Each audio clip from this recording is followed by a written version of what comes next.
What's up everyone, it's Endymion, and you're likely aware that the Hollywood writer's strike is all but officially over now. After months of protesting, the studios and writers were able to officially come to an agreement. But is this a good thing, and what does it mean for the future of Hollywood, and how will things get better? That's what I want to explore here, as well as how some actors are refusing to back down, going as far as to say calling things woke, for example, is now racist. To begin, let's look at this article from Bounding Into Comics titled, Hollywood Screenwriter Explains How Woke Diversity Hires Will Be Out of Jobs Under New WGA Deal. This article is what will help me frame everything rather well, since now that the strike is over, people believe things will just go back to how they were, except now writers will make more money. Unfortunately for diversity-hired woke writers who are more activist than being competent at their jobs, it's anything but the case. The reality, a lot of these identity politically driven activists are going to learn the hard way over the next few years, is how their old ways of pushing woke nonsense won't exactly work how they expect it to. This gets explained by a live stream on YouTube called Midnight's Edge, where one of the voices on the panel goes by Script Doctor, who's a Hollywood script writer. This is going to be a little long, but it's a good idea to get the full context. Script Doctor went on to say about the future of woke Hollywood, and I quote, "This is one of the things I didn't like in regards to the guaranteed writer's room because you have compelled hiring. But it looks like certain members in the union on the negotiating committee have turned that inside out a little bit for the benefit of writers that know how to finish a script, and maybe not push too much ideology in there. Don't get me wrong, there's definitely some veteran writers out there that are drinking the Kool-Aid, but the vast majority of them, the ones that do preach this, are younger. I've been learning through my colleagues that a lot of them have actually spent more time striking and spending time on social media than actually expanding their portfolio of scripts to pitch when the strike is over. So basically what we are seeing here from the youngins is that there's going to be possibly less opportunities for them, especially in something like the pre-greenlit or mini rooms. It clearly defines that a showrunner has to be a union writer, so it can't be an internal executive producer like a Kevin Feige. It also gives them a bit more power into who they select for the writing positions in the minimum staffing mini rooms, and it also says that whoever they select has to be approved by the company, or the showrunner has to argue for them to be involved.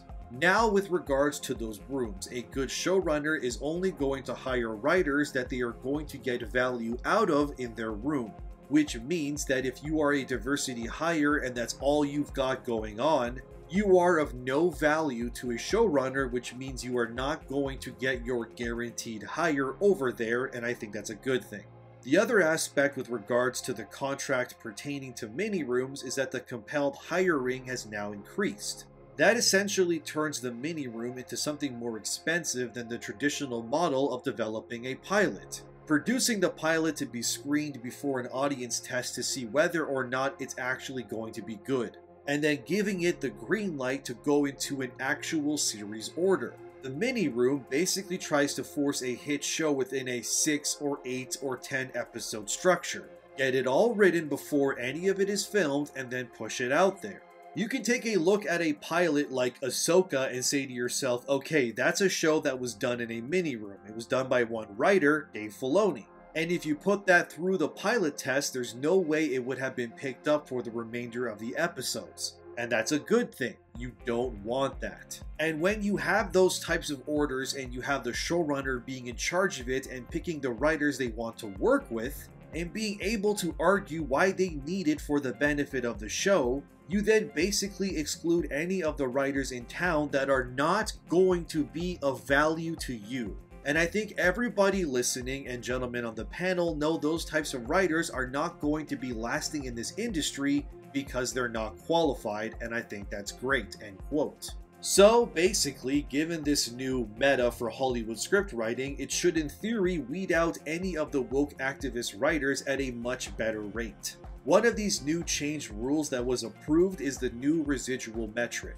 Before, writers could write a show and the money they would get from that show wouldn't really be dictated by how much of the subscriber base of the streaming service they're writing for was actually watching the thing that they made. But now, due to this new residual metric, writers are guaranteed to be financially compensated if their new show is able to gain viewership from around 20% or more of the entire subscriber base. What this means is that writers are now being financially encouraged to actually make good shows that people actually want to watch. Since the better your show is and the more it's watched, the more money you'll make. It's crazy that this wasn't really a thing on streaming before, but now that it is, this means writers are basically being incentivized to not write garbage that'll divide audiences like woke nonsense or alienating the viewership for identity reasons. This doesn't mean, of course, that there won't be any woke nonsense in the future, as unfortunately, like Script Doctor said earlier, there's still plenty of senior higher-up writers, showrunners, and producers who have caved into the woke mind virus. But this new meta will, in theory anyway, mean we'll be getting far less woke garbage going forward, or hopefully anyway. Unless these writers don't want to make money, or have another job in the industry, I guess. And as Script Doctor further explains, this new model metric for money and what's actually going to make a profit will expose habits of woke writers like an open nerve to the higher-ups. And it'll likely lead to writers who push activist slop to be targeted and excommunicated from ever writing again. Because you obviously don't want to pay someone and keep giving them work when they keep losing you money. Which may seem like common sense to me or you, but to these Hollywood types, it's insane that it took almost a half-year exodus to come to the conclusion that, oh, maybe we should give audiences what they want. Wow, you think? You guys are idiots. Another YouTuber named Valiant Renegade also echoed this too, that this new standard will likely cause many of these woke idiots to lose their jobs and resort to finding work outside of Hollywood. And while I don't exactly wish ill upon people or want their livelihoods ruined, when it comes to the mind virus, I can't help but be glad it's happening. Because we need more great content, especially when so many shows already have been ruined by these writers before. The Witcher was ruined. Obi-Wan Kenobi's show about him fighting Anakin should have been amazing. But instead it was a babysitter simulator where a random Inquisitor had just as much screen time as the guy the show is named after. Masters of the Universe ruined He-Man for Head-Shaved Girl and her girlfriend. And the Marvel Universe has been thrown into oblivion due to how poorly it's been doing thanks to these writers. And unfortunately, a lot of these writers who make garbage maybe did something in the past to become a hot ticket item for studios to work with. An example of this would be Dave Callahan. He wrote slop like Wonder Woman 1984, Mortal Kombat, Zombieland 2, and Shang-Chi. 4 movies that either were box office disappointments that ruined its core characters for ideology reasons, or were just plain boring movies that didn't understand the source material. Mortal Kombat especially was dreadful to watch, with a random new character as the hero who kills Goro of all people in his opening fight. To say I don't have high hopes for the sequel would be an understatement. And hopefully these changes can also be replicated in video games as well, since there are so many games these days that are riddled with nonsense that serves nobody but the writers themselves. Mortal Kombat's movie wasn't the only bad thing either, since the newest game in the series had one of the worst stories I've ever witnessed in a video game in a very long time. And then you got video game adaptations pissing off fan bases recently like Castlevania Nocturne. I haven't watched the new season myself yet, but from what I can gather online, it seems like fans are pissed because that show seems to be chocked full of millennial cringe writing, where every second word is F you, and yet again we have the main male character being berated and attacked by race-swapped side characters. Not to mention, they're just being very bizarre animation-wise as well. Like how in this one clip, the animators just slide the background without moving the character, which just looks so weird.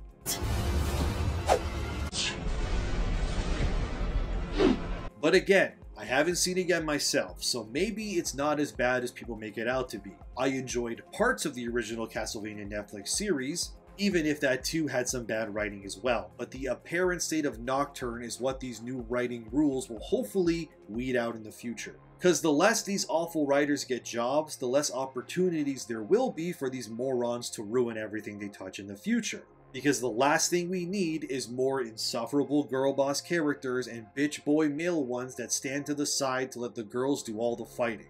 But it's interesting how because of the old meta, it's why slop like Book of Boba Fett or Ahsoka got through into becoming a full series. Because when the bar of quality is so bad, you can't really be surprised when the result is anything but liquid shit wrapped in nonsense. Then of course you have actors like Kathy Tyson, who claims calling something woke is as bad as a slur, which is hilarious to me. She continues on to say that terms like woke or race card are deeply offensive to her. But I think I speak for everyone when I say we don't care if it offends you at all. Because calling something woke is not racist. Instead, it's simply a convenient term people like myself or any content creator or commenter can say that immediately signals to anyone else that the thing we're talking about can be lumped in with the rest of the garbage. Saying woke is offensive is like claiming being called a dumbass is mean, when if you don't want to be a dumbass, maybe stop being a dumbass. It's not that hard. Sure, we all say stupid things from time to time, but if your answer to being called out is that everyone who disagrees with you is racist, then you're not only a dumbass, but you're weak too. If you don't want to be called woke, maybe stop pushing crap that strengthens that belief. This actor says that the term is a direct insult used to undermine progressive ideas. But I've always been of the mind that if the only way you can keep your ideas from being dismantled is via censorship, then your ideas are likely shit to begin with. Ideas that become movements need to understand that their existence will lead to criticism regardless of what it is. But if you're worried that your ideas can be so easily thwarted that the only course of action is to dogpile, censor, or ban others that speak out against it, you're kind of proving the point of your detractors that what you stand for is something built upon sand rather than actual concrete beliefs. If you say communism is good, and I say it's bad, and you can't defend why it's good except by screaming and shitting yourself, you're proving my point. There's a reason why things like debating exist, and if you just lump everyone that hates wokeness as racist, then you've lost the plot already. Nonsense like this is why we are where we are anyway, where the quality of almost everything has turned to shit, schools are infested with it, and places like Hollywood have been reduced to parodies of themselves because of it. And it's always ironic when out of anyone on Earth, it's the people who champion woke ideology that are the ones who see people only for their skin color and genders over anything else. Proving that by embracing these so-called progressive ideas, all you're really doing is reducing the entire world into a black and white state of meaning. And there's either those who agree with you, or you're the literal Antichrist, as this actor would probably say you are if you disagree with them. You're not racist for being sick of these things, and it's not mine or yours' fault that the state of the world is where it is right now. Things are the way they are because they're deliberately being pushed to become that way on purpose. But hopefully, by closing our wallets, minds, and belief systems to these insane people, they'll eventually fade away until their entire modern religion that is a hive mind is reduced to a footnote in a history book one day.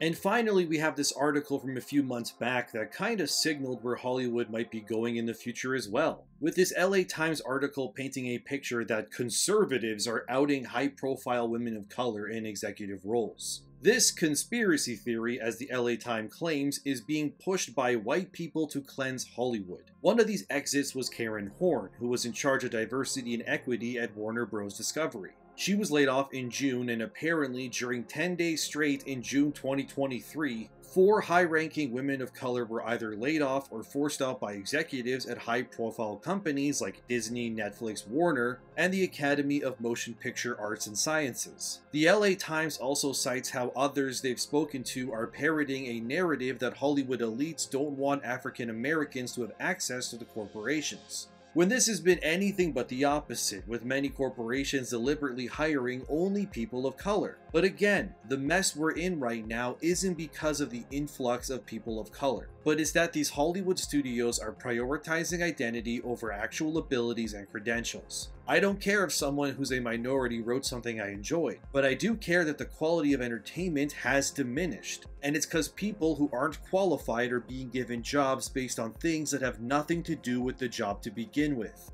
And of course, the LA Times plays the old victim card and tries to slide in Black Lives Matter as being a credible example of needing programs for people of color. The same Black Lives Matter where its founder was caught spending the donations on million-dollar homes in gated communities. That's right, one of the founders bought a $6 million home using money meant to better the lives of black people across America. And another BLM founder was on probation for forgery and tampering with evidence back in 2015. That founder, whose name is Pamela Moses, was not able to vote due to the probation. But she illegally voted anyway, and now she's spending 6 years behind bars. Look, what I'm trying to say here is that this woke nonsense permeates throughout much of the world. It's not just Hollywood. And there's a lot of sneaky activists using these easily manipulated avenues to monetize and better themselves, while abandoning the people they said that they would help. It's no conspiracy that 4 high-ranking women lost their jobs. If 4 men lost similar jobs, no one would bat an eye. Let's be real. The media only cares because they believe it's racist, when in reality it's simply because the people who were hired weren't doing a good job. I'm sick of the identity politics of today. We need to be honest with ourselves and start actually hiring people based on their skills again, and not their identities. Only then will things actually start to get better than where we're at currently. So being anti-woke is not racist, and being pro-progressive doesn't make you a good person either. The world is not black and white, no matter what these psychopaths think. Anyway, thank you for watching, and let me know what you think as always. Like and subscribe for more nuanced takes in the future, and if you enjoy G Fuel, you can use my code Endymion or the link in the pinned comment. Have a great day everyone, and I'll see you in the next one.